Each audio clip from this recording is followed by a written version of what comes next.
ఓం శాంతి. ఈరోజు Murali date 11 June 2025. బాబా చెప్తున్నారు, మధురమైన పిల్లలు, ఇప్పుడు మీరు అనంతమైన పవిత్రతను ధారణ చేయాలి. అనంతమైన పవిత్రత అనగా ఒక్క తండ్రి తప్ప ఇంకెవ్వరూ గుర్తు రాకూడదు. ప్రశ్న: తండ్రి ద్వారా వారసత్వాన్ని తీసుకునేందుకు ముందు చేసిన పురుషార్థానికి దాని తర్వాత స్థితికి గల వ్యత్యాసం ఏమి? జవాబు: మీరు తండ్రి నుండి ఆస్తిని తీసుకునేటప్పుడు దేహ సంబంధాలన్నీ వదిలి ఒక్క తండ్రినే స్మృతి చేసే పురుషార్థం చేస్తారు. ఆస్తి లభించిన తర్వాత ఆ తండ్రినే మర్చిపోతారు. ఇప్పుడు ఆస్తిని తీసుకోవాలి కనుక ఎవ్వరితోనూ ఇక కొత్త సంబంధాన్ని జోడించరాదు, లేకుంటే మర్చిపోవటం కష్టమవుతుంది. అన్నిటినీ మర్చి ఒక్క తండ్రినే స్మృతి చేస్తే వారసత్వం లభిస్తుంది. పాట: ఈ సమయం వెళ్ళిపోతోంది. ఓం శాంతి. మధురాతి మధురమైన ఆత్మీక పిల్లలకు తండ్రి జ్ఞాని ఎవరో అజ్ఞాని ఎవరో అర్థం చేయిస్తున్నారు. ఇది కేవలం బ్రాహ్మణులైన మీకు మాత్రమే తెలుసు. జ్ఞానము అనగా చదువు. దీని ద్వారా మేము ఆత్మల్మని, వారు పరంపిత పరమాత్మ అని మీరు తెలుసుకున్నారు. మీరు అక్కడి నుండి మధువనానికి వచ్చినప్పుడు మొదట తప్పకుండా మిమ్మల్ని మీరు ఆత్మలని, మా తండ్రి వద్దకు వెళ్తున్నామని భావిస్తారు. బాబా అని శివబాబానే అంటారు. బాబా ప్రజాపిత బ్రహ్మ తనువులో ఉన్నారు. బ్రహ్మ కూడా బాబా అయ్యారు. మీరు ఇంటి నుంచి వచ్చినప్పుడు మేము బాప్దాదా వద్దకు వెళ్తున్నామని భావిస్తారు. మీరు ఉత్తరంలో కూడా బాప్దాదా అని రాస్తారు, అనగా శివబాబా మరియు బ్రహ్మదాత. మనము బాబా వద్దకు వెళ్తున్నాము. బాబా కల్పకల్పం మనల్ని కలుస్తారు. బాబా మనల్ని అనంతమైన పవిత్రులుగా చేసి అనంతమైన వారసత్వంను ఇస్తారు. పవిత్రతలో హద్దు, బేహద్దు అని 2 రకాలు ఉన్నాయి. మీరు బేహద్ పవిత్రులుగా సతోప్రధానంగా అయ్యేందుకు పురుషార్థం చేస్తున్నారు. నెంబర్ వార్గా ఉంటారు కదా. బేహద్ పవిత్రత అనగా ఒక్క బేహద్ తండ్రి తప్ప ఇంకెవ్వరి స్మృతి రాకుండట. ఆ బాబా చాలా మధురమైన వారు, ఉన్నతోన్నతమైన భగవంతుడు మరియు అనంతమైన తండ్రి, అందరికీ తండ్రి. వారిని పిల్లలైన మీరే గుర్తించారు. బేహద్ తండ్రి సదా భారతదేశంలోనే వస్తారు. వచ్చి బేహద్ సన్యాసం చేయిస్తారు. సన్యాసం కూడా ముఖ్యమే కదా. దాన్ని వైరాగ్యము అని అంటారు. తండ్రి పూర్తి పురాతన చీచీ ప్రపంచంపై వైరాగ్యం కలగచేస్తారు. పిల్లలు, దీని నుండి బుద్ధి యోగాన్ని తొలగించండి. దీని పేరే నరకం, దుఃఖధామం. ఎవరైనా మరణించినట్లయితే స్వర్గస్థులయ్యారని స్వయం కూడా అంటారు. అంటే అంతవరకు నరకంలో ఉన్నట్లే కదా. మీరు స్వర్గమని దేన్ని అంటున్నారో అది కూడా తప్పు అని ఇప్పుడు మీరు అర్థం చేసుకున్నారు. స్వర్గవాసులుగా అయ్యేందుకే తండ్రి సరైన పద్ధతి తెలిపిస్తారు. అందుకు పురుషార్థం ఇప్పుడే చేయవలసి వస్తుంది. స్వర్గవాసులుగా అయ్యేందుకు కూడా తండ్రి తప్ప ఇంకెవ్వరూ పురుషార్థం చేయించలేరు. మీరిప్పుడు 21 జన్మలకు స్వర్గవాసులుగా అయ్యేందుకు పురుషార్థం చేస్తున్నారు. తయారు చేయవారు తండ్రి. వారిని హెవెన్లీ గాడ్ ఫాదర్ అని అంటారు. వారు స్వయంగా వచ్చి చెప్తున్నారు, పిల్లలు, నేను మొదట మిమ్మల్ని శాంతిధామానికి తీసుకెళ్తాను. వారు యజమాని కదా. శాంతిధామానికి వెళ్ళి పాత్రను అభినయించేందుకు మళ్ళీ సుఖధామానికి వస్తారు. మనము శాంతిధామానికి వెళ్తే అన్ని ధర్మాల వారు శాంతిధామానికి వస్తారు. బుద్ధిలో ఈ మొత్తం డ్రామా చక్రం అంతా గుర్తుంచుకోవాలి. మనమందరము శాంతిధామానికి వెళ్తాము. తర్వాత మనమే మొదట వచ్చి తండ్రి నుండి వారసత్వాన్ని పొందుతాము. ఎవరి నుండి ఆస్తిని పొందాలో వారిని తప్పకుండా స్మృతి చేయాలి. ఆస్తి లభించిన తర్వాత తండ్రి స్మృతి మర్చిపోతామని పిల్లలకు తెలుసు. ఆస్తి చాలా సహజమైన రీతిలో లభిస్తుంది. తండ్రి సన్ముఖంలో చెప్తున్నారు, మధురమైన పిల్లలు, మీ దేహ సంబంధాలన్నీ మర్చిపోండి. ఇప్పుడు ఏ కొత్త సంబంధము జోడించరాదు. ఒకవేళ ఏదైనా కొత్త సంబంధం జోడించినట్లయితే మళ్ళీ దాన్ని మర్చిపోవలసి వస్తుంది. కొడుకో కూతురో జన్మిస్తే అది కూడా కష్టమే. అదనపు స్మృతి పెరిగింది కదా. అందరినీ మర్చి ఒక్కరినే స్మృతి చేయాలని తండ్రి చెప్తున్నారు. మన తల్లి, తండ్రి, టీచర్, గురువు మొదలైన సర్వ సంబంధాలు వారే. ఒక్క తండ్రి పిల్లలమైన మనమంతా సోదరి సోదరులము. పినతండ్రి, మేనమామ మొదలైన సంబంధాలేవి లేవు. సోదర సోదరీల సంబంధం కేవలం ఈ సమయంలో మాత్రమే ఉంటుంది. బ్రహ్మకు పిల్లలు, శివబాబాకు పిల్లలే కాక పౌత్రులు కూడా. ఇది పక్కాగా బుద్ధిలో స్మృతి ఉంది కదా. పిల్లలైన మీరు నడుస్తూ తిరుగుతూ నెంబర్వార్ పురుషార్థానుసారం స్వదర్శన చక్రధారులుగా అవుతారు. పిల్లలైన మీరు ఈ సమయంలో చైతన్యమైన లైట్ హౌస్లు. మీ ఒక్క కంట్లో ముక్తిధామము, మరో కంట్లో జీవన్ముక్తి ధామము ఉన్నాయి. ఆ లైట్ హౌస్ జడమైనది, మీరు చైతన్యమైన వారు. మీకు జ్ఞాన నేత్రం లభించింది. మీరు జ్ఞానవంతులై అందరికీ దారి చూపిస్తారు. తండ్రి కూడా మిమ్మల్నే చదివిస్తున్నారు. ఇది దుఃఖధామమని. ఇప్పుడు మనం సంగం యుగంలో ఉన్నాము. మిగిలిన ప్రపంచమంతా కలియుగంలో ఉంది. సంగం యుగంలో తండ్రి పిల్లల చేతిలో కూర్చుని మాట్లాడతారు. పిల్లలు మాత్రమే ఇక్కడికి వస్తారు. కొందరు బాబా ఫలానా వారిని మీ వద్దకు తీసుకువస్తామని రాస్తారు. అలాగే తీసుకొని రండి. గుణాలు తీసుకుంటారు. బహుశా బాణం తగలవచ్చు, కళ్యాణం జరగని అని బాబాకు కూడా దయ కలుగుతుంది. ఇది పురుషోత్తమ సంగం యుగం అని పిల్లలైన మీకు తెలుసు. ఈ సమయంలోనే మీరు పురుషోత్తములుగా అవుతారు. కలియుగంలో అందరూ కనిష్ట పురుషులే ఉంటారు. ఉత్తమ పురుషులైన లక్ష్మీనారాయణులకు నమస్కరిస్తారు. సత్యుగంలో ఎవరూ ఎవరికి నమస్కరించరు. ఇక్కడ విషయాలు ఏవి అక్కడ ఉండవు. ఇది కూడా బాబా అర్థం చేయిస్తున్నారు. బాబా స్మృతిలో ఉండి బాగా సర్వీస్ చేస్తే పోను పోను మీకు సాక్షాత్కారాలు కూడా జరుగుతూ ఉంటాయి. మీరు ఎవరి భక్తిని చేయరు. మిమ్మల్ని తండ్రి కేవలం చదివిస్తారు. ఇంట్లో కూర్చుని ఉండగానే వాటంతటికవే సాక్షాత్కారాలు మొదలైనవి జరుగుతూ ఉంటాయి. చాలామందికి బ్రహ్మ సాక్షాత్కారం అవుతుంది. వారి సాక్షాత్కారం కొరకు ఎవరూ పురుషార్థం చేయరు. అనంతమైన తండ్రి ఈ బ్రహ్మ ద్వారా సాక్షాత్కారం చేయిస్తారు. భక్తి మార్గంలో ఎవరు ఎవరిపై ఎలాంటి భావన ఉంచుతారో దాని అనుసారం సాక్షాత్కారం జరుగుతుంది. ఇప్పుడు మీ భావన సర్వశ్రేష్టమైన తండ్రి పైన ఉంది. ఏ కష్టమూ లేకుండా తండ్రి సాక్షాత్కారాలు చేయిస్తూ ఉంటారు. ప్రారంభంలో ఎంతోమంది ధ్యానంలోకి వెళ్ళేవారు. తమకు తామే పరస్పరంలో కూర్చుని ధ్యానంలోకి వెళ్ళేవారు. ఎవరూ భక్తి చేయలేదు. పిల్లలు ఎక్కడైనా భక్తి చేస్తారా? సాక్షాత్కారాలు ఒక ఆట వలె అయ్యాయి. పోదాం పదండి వైకుంఠానికి అంటూ ఒకరిని చూసి ఒకరు వెళ్ళిపోయేవారు. జరిగిపోయిందంతా మళ్ళీ పునరావృతం అవుతుంది. ఈ ధర్మానికి చెందిన వారము మనమే అని మీకు తెలుసు. సత్యుగంలో మొట్టమొదట ఈ ధర్మం ఉండేది. అందులో చాలా సుఖం ఉండేది. తర్వాత మెల్లమెల్లగా కలలు తగ్గుతూ వస్తాయి. కొత్త ఇంట్లో ఉండే సుఖం పాత ఇంట్లో ఉండదు. కొద్ది సమయం తర్వాత ఆ వైభవం తగ్గిపోతుంది. స్వర్గానికి నరకానికి చాలా తేడా ఉంటుంది కదా. స్వర్గం ఎక్కడా, ఈ నరకం ఎక్కడా? మీరు చాలా సంతోషంగా ఉంటారు.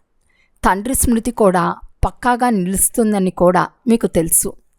నేను ఆత్మను అని మర్చినప్పుడు మళ్ళీ దేహాభిమానంలోకి వచ్చేస్తారు. ఇక్కడ కూర్చున్నప్పుడు కూడా ప్రయత్నం చేసి స్వయాన్ని ఆత్మగా నిశ్చయం చేసుకోండి. అప్పుడు తండ్రి స్మృతి కూడా ఉంటుంది. దేహంలోకి వస్తే దేహ సర్వ సంబంధాలు కూడా స్మృతిలోకి వస్తాయి. ఇది ఒక చట్టం.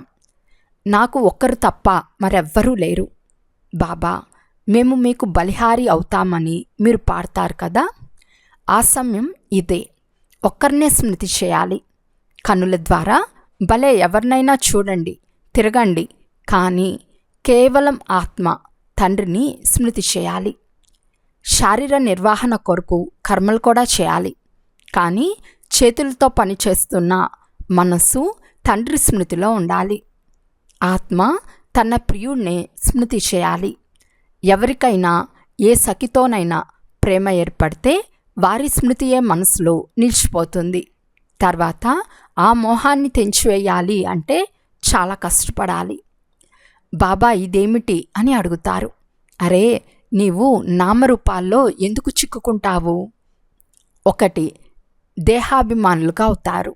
రెండవది, మీ వెనకటి పాత లెక్కాచారాలు ఏవైతే ఉన్నాయో అవి మోసం చేస్తాయి. తండ్రి చెప్తున్నారు, ఈ కన్నుల ద్వారా ఏమేం చూస్తున్నారో వాటి వైపుకు బుద్ధి వెళ్ళరాదు.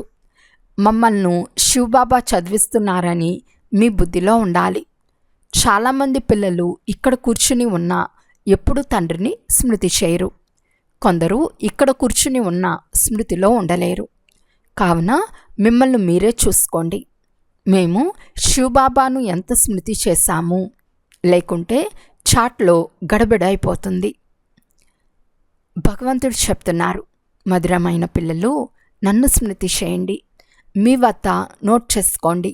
ఎప్పుడు కావాలంటే అప్పుడు స్మృతిలో కూర్చోండి. భోజనం చేసి తిరుగుతూ 10-15 నిమిషాలు వచ్చి స్మృతిలో కూర్చోండి. ఎందుకంటే ఇక్కడ ఎటువంటి చిక్కు పనులు లేవు. కానీ అయినా వ్యాపార వ్యవహారాలను వదిలి వచ్చినందున అవి కొందరి బుద్ధిలో వస్తూ ఉంటాయి. ఇది చాలా గొప్ప గమ్యం. అందుకే మిమ్మల్ని మీరు పరిశీలించుకోండి అని బాబా చెప్తూ ఉంటారు. ఇది మీ చాలా అమూల్యమైన సమయం. భక్తి మార్గంలో మీరెంత సమయాన్ని వ్యర్థం చేశారు? రోజు రోజుకు దిగజారుతూనే ఉంటారు. కృష్ణుని సాక్షాత్కారం అయితే చాలా సంతోషం కలుగుతుంది. దానివల్ల ఏమీ లభించదు. తండ్రి నుండి వారసత్వం ఒక్కసారి మాత్రమే లభిస్తుంది. తండ్రి చెప్తున్నారు, నా స్మృతిలో ఉంటే జన్మ జన్మాంతరాల పాపం భస్మమవుతుంది. ఏ పిల్లలు బాబా స్మృతిలో ఉండి వికర్మల వినాశనం చేసుకుని కర్మాతీత స్థితిని పొందుతారో వారికి స్వర్గానికి పాస్పోర్ట్ లభిస్తుంది. లేకుంటే చాలా శిక్షలు అనుభవించవలసి వస్తుంది. బాబా ఈ సలహా కూడా ఇస్తున్నారు. కిరీటము సింహాసనాలతో ఉన్న మీ ఫోటోను పాకెట్లో పెట్టుకోండి, అప్పుడు స్మృతి ఉంటుంది. దీని ద్వారా మనం ఇలా తయారవుతాము. ఫోటోను ఎంతగా చూస్తారో అంత స్మృతి చేస్తారు. అందులోనే మోహం లగ్నమవుతుంది. మేమిలా అవుతున్నాము, నరు నుండి నారాయణుడుగా. ఫోటో చూసి సంతోషం కలుగుతుంది. శివబాబా గుర్తు వస్తారు. ఇవన్నీ పురుషార్థం చేసేందుకు యుక్తులు. సత్యనారాయణ కథ వినటం వల్ల ఏమవుతుంది అని ఎవరినైనా అడగండి. మా బాబా మాకు సత్యనారాయణ కథను వినిపిస్తున్నారు. 84 జన్మలను ఎలా తీసుకున్నారు, దీనికి కూడా లెక్క కావాలి కదా. అందరూ 84 జన్మలు తీసుకోరు. ప్రపంచానికి ఏమీ తెలియదు. కేవలం థియరీ వలె నోటి ద్వారా చెప్తూ ఉంటారు. కానీ మీది ఇప్పుడు ప్రాక్టికల్. ఇప్పుడు ఏదైతే జరుగుతూ ఉందో అదే తర్వాత భక్తి మార్గంలో పుస్తకాలు మొదలైనవిగా తయారవుతాయి. మీరు స్వదర్శన చక్రధారులుగా అయి విష్ణుపురంలోకి వెళ్ళిపోతారు. ఇది నూతన విషయం. రావణరాజ్యం అసత్యఖండం, తర్వాత సత్యఖండం రామరాజ్యంగా అవుతుంది. చిత్రాల్లో చాలా స్పష్టంగా ఉంది. ఇప్పుడు ఈ పాత ప్రపంచం అంతమవుతుంది. 5000 సంవత్సరాల క్రితం కూడా వినాశనం జరిగింది. వైజ్ఞానికులు మొదలైన వారికంతా మమ్మల్ని ఎవరో ప్రేరేపిస్తున్నారు అని అనిపిస్తుంది. అందుకే మేము ఇదంతా చేస్తూ ఉన్నాము. మేము ఇది చేస్తూ దీనితో అంతా సమాప్తమైపోతుందని మాకు తెలుసు. కానీ పరవశులుగా ఉన్నారు. అందరికీ భయం పట్టుకుని ఉంది. ఇంట్లో కూర్చుని ఒక్క బాంబు వేసినా అంతా సమాప్తమైపోతుందని తెలుసు. విమానాలు, పెట్రోలు మొదలైన వాటి అవసరం కూడా ఉండదు. వినాశనం తప్పకుండా జరగాలి. నూతన ప్రపంచం, సత్యుగం ఉండేది. క్రీస్తు పూర్వం 3000 సంవత్సరాల క్రితం స్వర్గం ఉండేది. ఇప్పుడు మళ్ళీ స్వర్గ స్థాపన జరుగుతోంది. స్థాపన తప్పకుండా జరగవలసిందేనని పోను పోను అర్థం చేసుకుంటారు. ఇందులో పైసా అంత కూడా సంశయం లేదు. కల్పక్రితం వలె ఈ డ్రామా నడుస్తూ ఉంటుంది. డ్రామా తప్పకుండా పురుషార్థం చేస్తుంది. డ్రామాలో ఏముంటే అది అవుతుందిలే అని కూడా కాదు. పురుషార్థం గొప్పదా లేక ప్రాలబ్ధం గొప్పదా అని అడుగుతారు. పురుషార్థమే గొప్పది. ఎందుకంటే పురుషార్థం ద్వారానే ప్రాలబ్ధం తయారవుతుంది.